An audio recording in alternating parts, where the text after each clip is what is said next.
Consigne. Vous allez entendre 2 fois un enregistrement sonore de 6 minutes environ. Vous aurez tout d'abord 3 minutes pour lire les questions. Puis vous écouterez une première fois l'enregistrement. Vous aurez ensuite 3 minutes pour commencer à répondre aux questions. Vous écouterez une seconde fois l'enregistrement. Vous aurez encore 5 minutes pour compléter vos réponses.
À 9h08, on va parler des boissons énergisantes, les Red Bull, les Burn, Monster, Buffalo et bientôt un nouveau Monster et une déferlante de mini-shots dans les commerces. Alors pendant que les adultes se demandent s'il faut interdire ou simplement déconseiller ces boissons énergisantes, eh bien les ados font le plein et même plus que les ados, des enfants.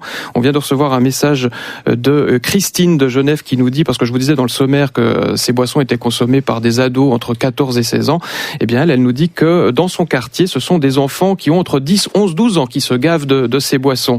Alors justement, est-ce que c'est bon? Est-ce qu'il faut simplement les déconseiller ou est-ce qu'il faut les interdire? Mélanie Chapuis, vous avez enquêté. Oui, et effectivement, dès 10 ans, souvent quotidiennement, ils consomment avant d'aller en classe ou le soir pendant une fête et aussi avant d'aller faire du sport. Alors on écoute quelques-uns de ces consommateurs à la pause de midi dans un collège de Lutry. Ceux-ci ont entre 15 et 16 ans. Monster, j'aime pas, donc Red Bull, ouais. Une fois par jour ou... Presque tout le temps. Non, Une fois par jour, ouais. Une fois par jour. Vous aussi Moi, je pense au moins un par semaine, ouais. Un par semaine, ouais, tous les 2 semaines. Vous aussi Pareil, ouais, mais Monster Energy. Je bois beaucoup de coca. Ah, les entraînements de foot aussi, je bois du coca ou du thé froid. Pas de Red Bull. Je préfère coca. Vous en buvez le jour ou quand vous sortez le soir ou... La journée. Le jour et le soir. Le jour, tout le temps, le jour. Les deux. Tous les jours. Pourquoi? Pour avoir plus la pêche en cours? Bah c'est bon aussi. Moi j'aime bien le goût après. Vous aussi? Oui, tous les jours. Tous les jours? Oui. Un Red Bull? Oui. Une canette par jour, c'est pour pas mal d'entre eux d'ailleurs. Est-ce que c'est grave? Alors les avis penchent de plus en plus vers le oui. Écoutez Olivier Dupéret, responsable de l'unité promotion de la santé et prévention au milieu scolaire dans le canton de Vaud. Il y a des jeunes adultes et des adolescents qui ont des effets graves par rapport à une consommation importante de ces boissons énergisantes. Et quand je parle d'effets graves, je parle d'effets sur le rythme du cœur qui ont parfois abouti à des morts, mais aussi des effets sur la tension artérielle, des effets sur le cerveau et son fonctionnement avec des convulsions, mais aussi des effets de type décompensation psychiatrique chez un certain nombre de personnes. Et là maintenant on arrive à lier directement ces effets à la consommation de boissons énergisantes. Oui, on commence à avoir un faisceau de preuves suffisamment fort pour que nos collègues américains qui ont mené une revue extensive qui a été publiée ce printemps arrivent à la conclusion que d'une part, les quantités de caféine qui sont dans ces produits-là sont dangereuses pour les plus jeunes et qu'il ne faudrait pas en consommer plus de 2 canettes par jour chez les jeunes adultes. Et par jeunes adultes, on n'entend pas des ados de 18 ans, mais des personnes entre 20 et 30 ans. Avant, c'est plutôt une canette, voire aucune, avant 14 ans, parce qu'évidemment, les effets de la caféine se font davantage sentir quand on est un garçon de 10 ans ou une jeune fille de 14 ans qui fait sa phase anorexique.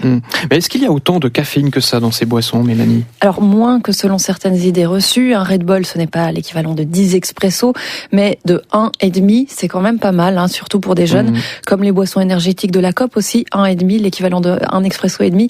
En revanche, une canette de Monster, autre boisson de ce type qui fait fureur, donc, une canette de Monster contient l'équivalent de 3 expressos aussi pour les Rockstar Energy Drink.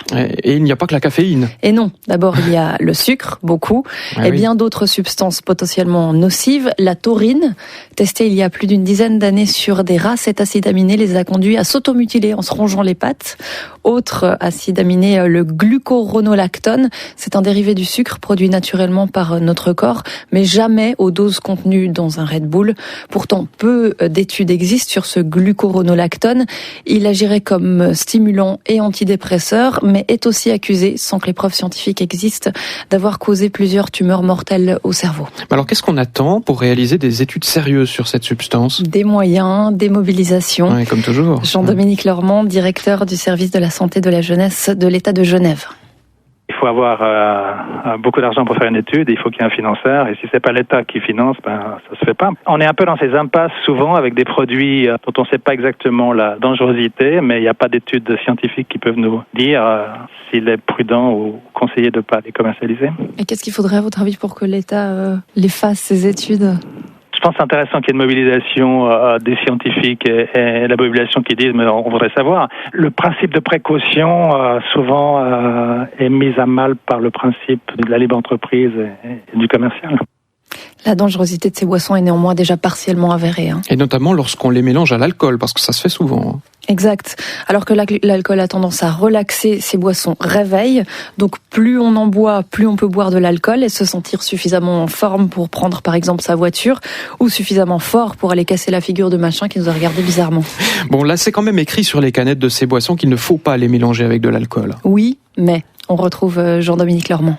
Ce qui est extraordinaire sur le Red Bull en particulier, c'est malgré le fait que ça soit indiqué clairement que ce n'est pas conseillé de le prendre avec de l'alcool, c'est vraiment le cocktail qui marche chez les jeunes, en tout cas à Genève. Dans une discothèque, si vous demandez un whisky coca, on vous sert un whisky coca. Le Red Bull, on vous le sert pas parce que c'est pas possible de le mélanger à la vodka, mais on vous donne le Red Bull d'un côté et la vodka de l'autre, et puis c'est à vous de le mélanger, c'est pas au barman. Donc on voit ces hypocrisies quelque part. Hypocrisie aussi de la part du marketing et de la pub.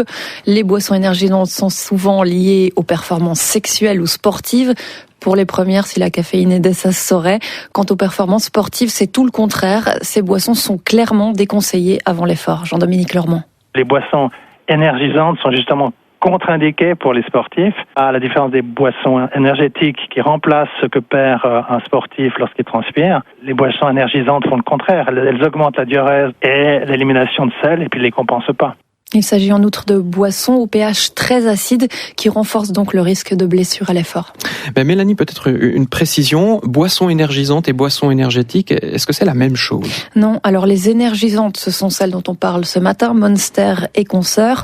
Les énergétiques, ce sont celles qui compensent en calcium ou en sodium ce que perdent les grands sportifs.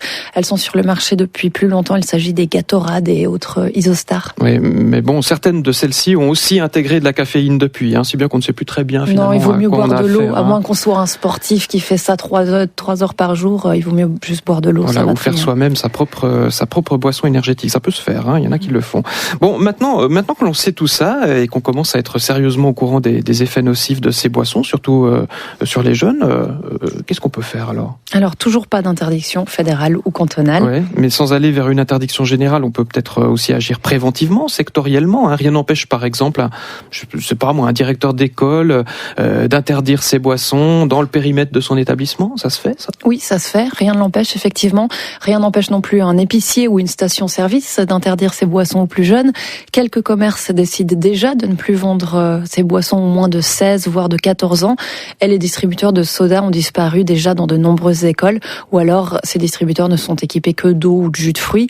Mais pour les responsables vaudois et genevois de la santé en milieu scolaire qu'on a entendu, donc Olivier Dupéret et Jean-Dominique Lormand, interdire, c'est quasiment inciter lorsqu'on a affaire à des jeunes. Ils préfèrent donc lutter contre la prolifération de ces boissons en dénonçant les manipulations dont sont victimes les consommateurs. Des cours intitulés Manipub sont notamment prodigués dans les écoles genevoises où ils analysent les contradictions entre messages publicitaires et réalité. Donc plutôt de la prévention. On va plutôt vers la prévention que vers l'interdiction. Mais Mélanie, si on remonte à la racine du mal, si je puis dire, ne faudrait-il pas non plus s'interroger sur les raisons profondes qui poussent les jeunes à consommer ce genre de boissons? C'est peut-être parce qu'on leur en demande trop, autant à l'école que justement en matière de performance, d'être tout le temps excellent partout. Ouais, tout à fait. L'idée fait son chemin, sans victimiser les adolescents, mais effectivement, on s'intéresse notamment à leur sommeil. Ils auraient besoin de 9 heures. Ils ne dorment en général pas plus de 7 heures, voire 6. On sait qu'ils sécrètent de la mélatonine, cette hormone du sommeil, plus tard que les adultes, et que cette hormone continue à exercer ses effets jusqu'à tard dans la matinée, alors que chez les adultes, elle arrête d'être effective au lever du jour. Donc, un adolescent est encore en forme à 23 heures, mais ne peut pas être au meilleur de ses capacités avant 11 heures du matin. C'est assez largement reconnu par les spécialistes de la santé. Pourtant, les écoles, évidemment, refusent de repousser l'heure des cours. Et les acteurs qui reconnaissent que ce pourrait être une solution de repousser le début des cours, comme Jean-Dominique Lormand, notent que c'est très compliqué à mettre en place. Donc, en attendant, les jeunes continueront d'ouvrir leurs canettes de boissons énergisantes devant des adultes, ma foi, dépités. Oui, et l'heure de s'indigner finira bien par passer. Ouais, vous êtes bien défaitiste, Mélanie. Bon, on sait que les modes aussi finissent par passer. Les boissons énergisantes en sont une aussi. Pas très bonnes pour les adolescents. Nous l'aurons compris. Merci Mélanie Chapuis. Dossier à retrouver sur onenparle.rsr.ch.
À 9h08, on va parler des boissons énergisantes, les Red Bull, les Burn, Monster, Buffalo et bientôt un nouveau Monster et une déferlante de mini shots dans les commerces. Alors pendant que les adultes se demandent s'il faut interdire ou simplement déconseiller ces boissons énergisantes, bien les ados font le plein et même plus que les ados, des enfants.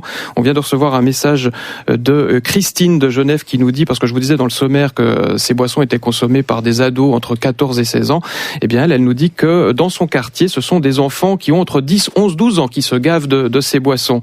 Alors justement, est-ce que c'est bon? Est-ce qu'il faut simplement les déconseiller ou est-ce qu'il faut les interdire? Mélanie Chapuis, vous avez enquêté. Oui, et effectivement, dès 10 ans, souvent quotidiennement, ils consomment avant d'aller en classe ou le soir pendant une fête et aussi avant d'aller faire du sport.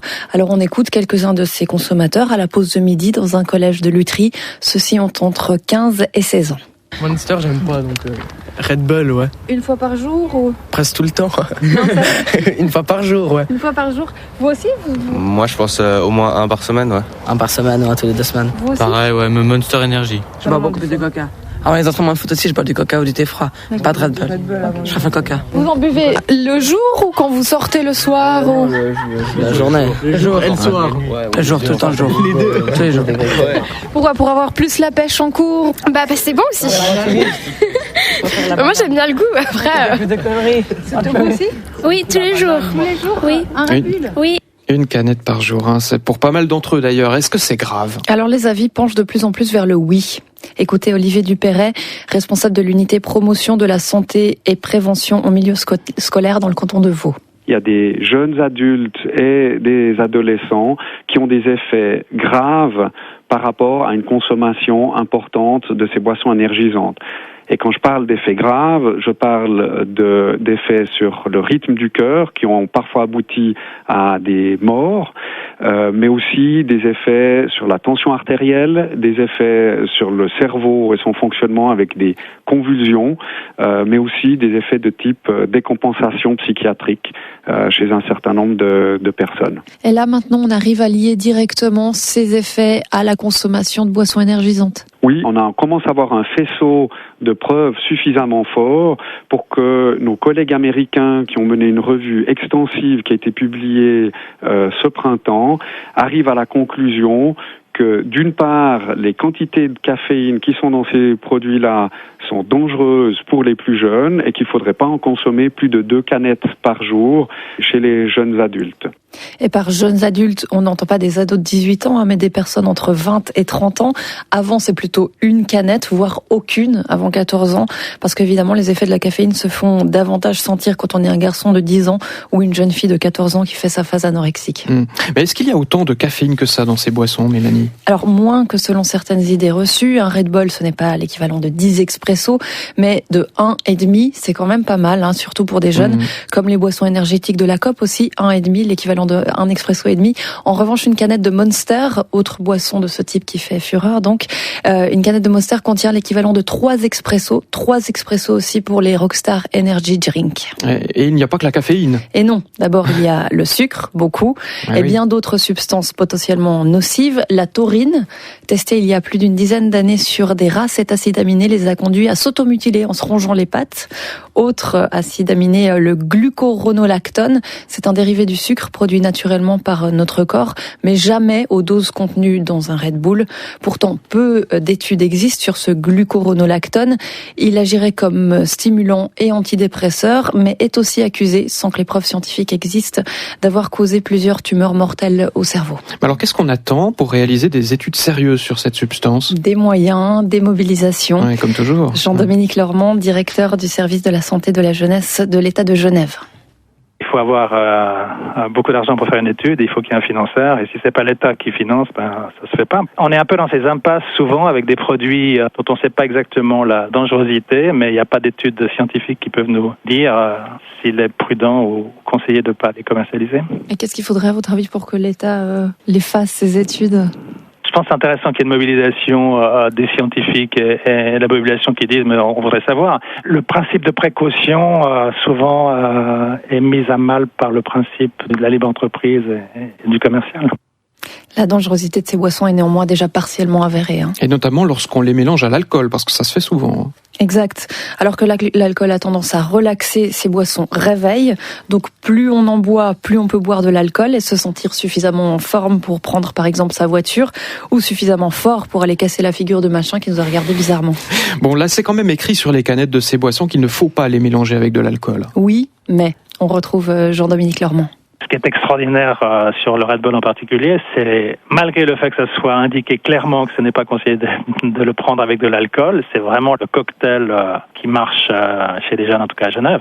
Dans une discothèque, si vous demandez un whisky coca, on vous sert un whisky coca. Le Red Bull, on vous le sert pas parce que c'est pas possible de le mélanger à la vodka, mais on vous donne le Red Bull d'un côté, la vodka de l'autre, et puis c'est à vous de le mélanger, c'est pas au barman. Donc on voit ces hypocrisies quelque part. Hypocrisie aussi de la part du marketing et de la pub.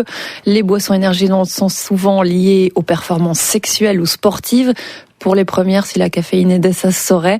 Quant aux performances sportives, c'est tout le contraire. Ces boissons sont clairement déconseillées avant l'effort. Jean-Dominique Leurmand. Les boissons énergisantes sont justement contre-indiquées pour les sportifs, à la différence des boissons énergétiques qui remplacent ce que perd un sportif lorsqu'il transpire. Les boissons énergisantes font le contraire. Elles augmentent la diurèse et l'élimination de sel et puis ne les compensent pas. Il s'agit en outre de boissons au pH très acide qui renforcent donc le risque de blessure à l'effort. Mélanie, peut-être une précision. Boissons énergisantes et boissons énergétiques, est-ce que c'est la même chose? Non, alors les énergisantes, ce sont celles dont on parle ce matin, Monster et consorts. Les énergétiques, ce sont celles qui compensent en calcium ou en sodium ce que perdent les grands sportifs. Elles sont sur le marché depuis plus longtemps. Il s'agit des Gatorade et autres Isostar. Oui, mais bon, certaines de celles-ci ont aussi intégré de la caféine depuis, si bien qu'on ne sait plus très bien. Non, il vaut mieux boire de l'eau, à moins qu'on soit un sportif qui fait ça 3 heures par jour, il vaut mieux juste boire de l'eau. Voilà, ou faire soi-même sa propre boisson énergétique. Ça peut se faire, il y en a qui le font. Bon, maintenant que l'on sait tout ça et qu'on commence à être sérieusement au courant des effets nocifs de ces boissons, surtout sur les jeunes, qu'est-ce qu'on peut faire alors? Alors, toujours pas d'interdiction fédérale ou cantonale. Ouais, mais sans aller vers une interdiction générale, on peut peut-être aussi agir préventivement, sectoriellement. Rien n'empêche, par exemple, un directeur d'école d'interdire ces boissons dans le périmètre de son établissement. Ça se fait, ça? Oui, ça se fait. Rien ne l'empêche, effectivement. Rien n'empêche non plus un épicier ou une station-service d'interdire ces boissons aux plus jeunes. Quelques commerces décident déjà de ne plus vendre ces boissons aux moins de 16, voire de 14 ans. Et les distributeurs de soda ont disparu déjà dans de nombreuses écoles. Ou alors, ces distributeurs ne sont équipés que d'eau ou de jus de fruits. Mais pour les responsables vaudois et genevois de la santé en milieu scolaire qu'on a entendu, donc Olivier Dupéret et Jean-Dominique Leurmand, interdire, c'est quasiment inciter lorsqu'on a affaire à des jeunes. Ils préfèrent donc lutter contre la prolifération de ces boissons en dénonçant les manipulations dont sont victimes les consommateurs. Des cours intitulés Manipub sont notamment prodigués dans les écoles genevoises où ils analysent les contradictions entre messages publicitaires et réalité. Donc plutôt de la prévention. On va plutôt vers la prévention que vers l'interdiction. Mais Mélanie, si on remonte à la racine du mal, si je puis dire, ne faudrait-il pas non plus s'interroger sur les raisons profondes qui poussent les jeunes à consommer ce genre de boisson? C'est peut-être parce qu'on leur en demande trop, autant à l'école que justement en matière de performance, d'être tout le temps excellent partout. Ouais, tout à fait. L'idée fait son chemin, sans victimiser les adolescents, mais effectivement, on s'intéresse notamment à leur sommeil. Ils auraient besoin de 9 heures. Ils ne dorment en général pas plus de 7 heures, voire 6. On sait qu'ils sécrètent de la mélatonine, cette hormone du sommeil, plus tard que les adultes, et que cette hormone continue à exercer ses effets jusqu'à tard dans la matinée, alors que chez les adultes, elle arrête d'être effective au lever du jour. Donc, un adolescent est encore en forme à 23 heures, mais ne peut pas être au meilleur de ses capacités avant 11 heures du matin. C'est assez largement reconnu par les spécialistes de la santé. Pourtant, les écoles, évidemment, refusent de repousser l'heure des cours. Et les acteurs qui reconnaissent que ce pourrait être une solution de repousser le début des cours, comme Jean-Dominique Leurmand, notent que c'est très compliqué à mettre en place. Donc, en attendant, les jeunes continueront d'ouvrir leurs canettes de boissons énergisantes devant des adultes, ma foi, dépités. Oui, et l'heure de s'indigner finira bien par passer. Ouais, vous êtes bien défaitiste, Mélanie. Bon, on sait que les modes aussi finissent par passer. Les boissons énergisantes en sont une aussi. Pas très bonnes pour les adolescents. Nous l'aurons compris. Merci Mélanie Chapuis. Dossier à retrouver sur onenparle.rsr.ch.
À 9h08, on va parler des boissons énergisantes, les Red Bull, les Burn, Monster, Buffalo, et bientôt un nouveau Monster et une déferlante de mini shots dans les commerces. Alors pendant que les adultes se demandent s'il faut interdire ou simplement déconseiller ces boissons énergisantes, eh bien les ados font le plein, et même plus que les ados, des enfants.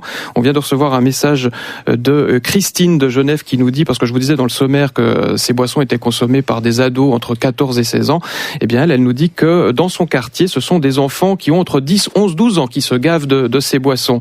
Alors justement, est-ce que c'est bon? Est-ce qu'il faut simplement les déconseiller ou est-ce qu'il faut les interdire? Mélanie Chapuis, vous avez enquêté. Oui, et effectivement, dès 10 ans, souvent quotidiennement, ils consomment avant d'aller en classe ou le soir pendant une fête et aussi avant d'aller faire du sport. Alors on écoute quelques-uns de ces consommateurs à la pause de midi dans un collège de Lutry. Ceux-ci ont entre 15 et 16 ans. Monster, j'aime pas, donc Red Bull, ouais. Une fois par jour ou... Presque tout le temps. Non, Une fois par jour, ouais. Une fois par jour. Vous aussi Moi, je pense au moins un par semaine, ouais. Un par semaine, ouais, tous les 2 semaines. Vous aussi Pareil, ouais, mais Monster Energy. Je bois beaucoup de coca. Avant les entraînements de foot aussi, je bois du coca ou du thé froid. Pas de Red Bull. Je préfère coca. Vous en buvez le jour ou quand vous sortez le soir ou... La journée. Le jour et le soir. Le jour, tout le temps, le jour. Les deux. Tous les jours. Pourquoi? Pour avoir plus la pêche en cours? Bah c'est bon aussi. Moi j'aime bien le goût, après... Vous aussi? Oui, tous les jours. Tous les jours? Oui. Un Red Bull? Oui. Une canette par jour, c'est pour pas mal d'entre eux d'ailleurs. Est-ce que c'est grave? Alors les avis penchent de plus en plus vers le oui. Écoutez Olivier Dupéret, responsable de l'unité promotion de la santé et prévention en milieu scolaire dans le canton de Vaud. Il y a des jeunes adultes et des adolescents qui ont des effets graves par rapport à une consommation importante de ces boissons énergisantes. Et quand je parle d'effets graves, je parle d'effets sur le rythme du cœur qui ont parfois abouti à des morts, mais aussi des effets sur la tension artérielle, des effets sur le cerveau et son fonctionnement avec des convulsions, mais aussi des effets de type décompensation psychiatrique chez un certain nombre de personnes. Et là maintenant, on arrive à lier directement ces effets à la consommation de boissons énergisantes. Oui, on commence à avoir un faisceau de preuves suffisamment fort pour que nos collègues américains qui ont mené une revue extensive qui a été publiée ce printemps arrivent à la conclusion que d'une part, les quantités de caféine qui sont dans ces produits-là sont dangereuses pour les plus jeunes et qu'il ne faudrait pas en consommer plus de 2 canettes par jour chez les jeunes adultes. Et par jeunes adultes, on n'entend pas des ados de 18 ans, mais des personnes entre 20 et 30 ans. Avant, c'est plutôt une canette, voire aucune, avant 14 ans, parce qu'évidemment, les effets de la caféine se font davantage sentir quand on est un garçon de 10 ans ou une jeune fille de 14 ans qui fait sa phase anorexique. Mais est-ce qu'il y a autant de caféine que ça dans ces boissons, Mélanie? Alors, moins que selon certaines idées reçues. Un Red Bull, ce n'est pas l'équivalent de 10 expresso, mais de 1,5, c'est quand même pas mal, surtout pour des jeunes, comme les boissons énergétiques de la COP aussi, 1,5, l'équivalent de 1 expresso et demi. En revanche, une canette de Monster, autre boisson de ce type qui fait fureur, donc, une canette de Monster contient l'équivalent de 3 expressos aussi pour les Rockstar Energy Drink. Et il n'y a pas que la caféine. Et non, d'abord il y a le sucre, beaucoup, et bien d'autres substances potentiellement nocives. La taurine, testée il y a plus d'une dizaine d'années sur des rats, cet acide aminé les a conduits à s'automutiler en se rongeant les pattes. Autre acide aminé, le glucuronolactone, c'est un dérivé du sucre produit naturellement par notre corps, mais jamais aux doses contenues dans un Red Bull.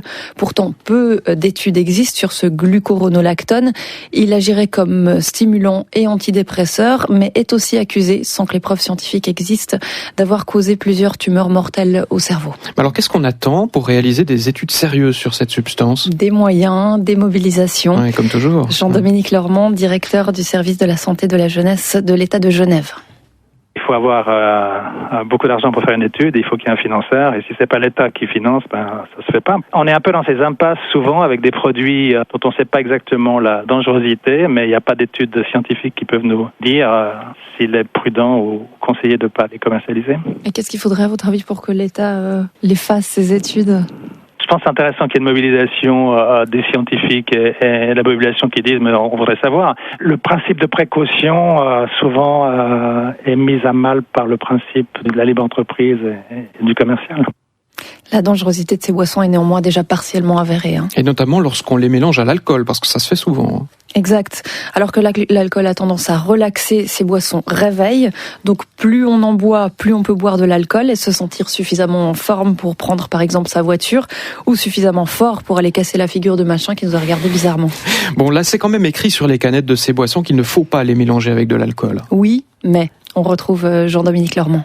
Ce qui est extraordinaire sur le Red Bull en particulier, c'est malgré le fait que ça soit indiqué clairement que ce n'est pas conseillé de le prendre avec de l'alcool, c'est vraiment le cocktail qui marche chez les jeunes, en tout cas à Genève. Dans une discothèque, si vous demandez un whisky coca, on vous sert un whisky coca. Le Red Bull, on vous le sert pas parce que c'est pas possible de le mélanger à la vodka, mais on vous donne le Red Bull d'un côté, la vodka de l'autre, et puis c'est à vous de le mélanger, c'est pas au barman. Donc on voit ces hypocrisies quelque part. Hypocrisie aussi de la part du marketing et de la pub. Les boissons énergisantes sont souvent liées aux performances sexuelles ou sportives. Pour les premières, si la caféine aidait, ça se saurait. Quant aux performances sportives, c'est tout le contraire. Ces boissons sont clairement déconseillées avant l'effort. Jean-Dominique Leurmand. Les boissons énergisantes sont justement contre-indiquées pour les sportifs, à la différence des boissons énergétiques qui remplacent ce que perd un sportif lorsqu'il transpire. Les boissons énergisantes font le contraire. Elles augmentent la diurèse et l'élimination de sel et puis ne les compensent pas. Il s'agit en outre de boissons au pH très acide qui renforcent donc le risque de blessure à l'effort. Ben Mélanie, peut-être une précision. Boissons énergisantes et boissons énergétiques, est-ce que c'est la même chose? Non, alors les énergisantes, ce sont celles dont on parle ce matin, Monster et consorts. Les énergétiques, ce sont celles qui compensent en calcium ou en sodium ce que perdent les grands sportifs.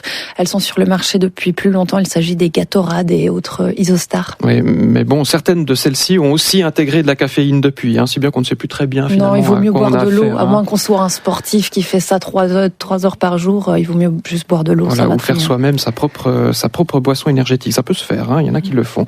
Bon, maintenant que l'on sait tout ça et qu'on commence à être sérieusement au courant des effets nocifs de ces boissons, surtout sur les jeunes, qu'est-ce qu'on peut faire alors? Alors, toujours pas d'interdiction fédérale ou cantonale. Ouais, mais sans aller vers une interdiction générale, on peut peut-être aussi agir préventivement, sectoriellement. Rien n'empêche, par exemple, un directeur d'école d'interdire ces boissons dans le périmètre de son établissement. Ça se fait, ça? Oui, ça se fait. Rien ne l'empêche, effectivement. Rien n'empêche non plus un épicier ou une station-service d'interdire ces boissons aux plus jeunes. Quelques commerces décident déjà de ne plus vendre ces boissons aux moins de 16, voire de 14 ans. Et les distributeurs de soda ont disparu déjà dans de nombreuses écoles. Ou alors, ces distributeurs ne sont équipés que d'eau ou de jus de fruits. Mais pour les responsables vaudois et genevois de la santé en milieu scolaire qu'on a entendu, donc Olivier Dupéret et Jean-Dominique Leurmand, interdire, c'est quasiment inciter lorsqu'on a affaire à des jeunes. Ils préfèrent donc lutter contre la prolifération de ces boissons en dénonçant les manipulations dont sont victimes les consommateurs. Des cours intitulés Manipub sont notamment prodigués dans les écoles genevoises où ils analysent les contradictions entre messages publicitaires et réalité. Donc plutôt de la prévention. On va plutôt vers la prévention que vers l'interdiction.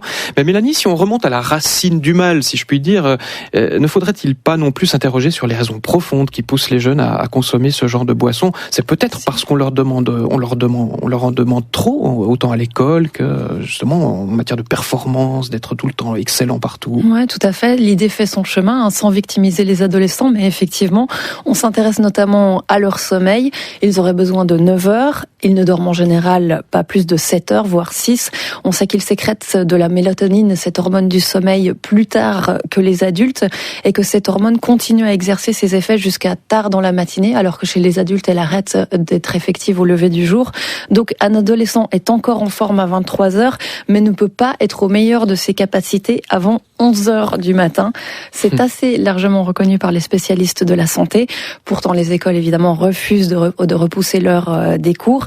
Et les acteurs qui reconnaissent que ce pourrait être une solution de repousser le début des cours, comme Jean-Dominique Leurmand, notent que c'est très compliqué à mettre en place. Donc, en attendant, les jeunes continueront d'ouvrir leurs canettes de boissons énergisantes devant des adultes, ma foi, dépités. Oui, et l'heure de s'indigner finira bien par passer. Ouais, vous êtes bien défaitiste, Mélanie. Bon, on sait que les modes aussi finissent par passer. Les boissons énergisantes en sont une aussi. Pas très bonnes pour les adolescents. Nous l'aurons compris. Merci Mélanie Chapuis. Dossier à retrouver sur onenparle.rsr.ch.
Thank you for watching our video. Like and subscribe our channel for more amazing videos. Also, don't forget to share it with your friends. Contact French NU to learn French language. We provide online classes for DELF preparation, TEF preparation, academic course preparation for kids, and accent improvement. Call or WhatsApp at 98706966926 or email at linguistic.fr@gmail.com.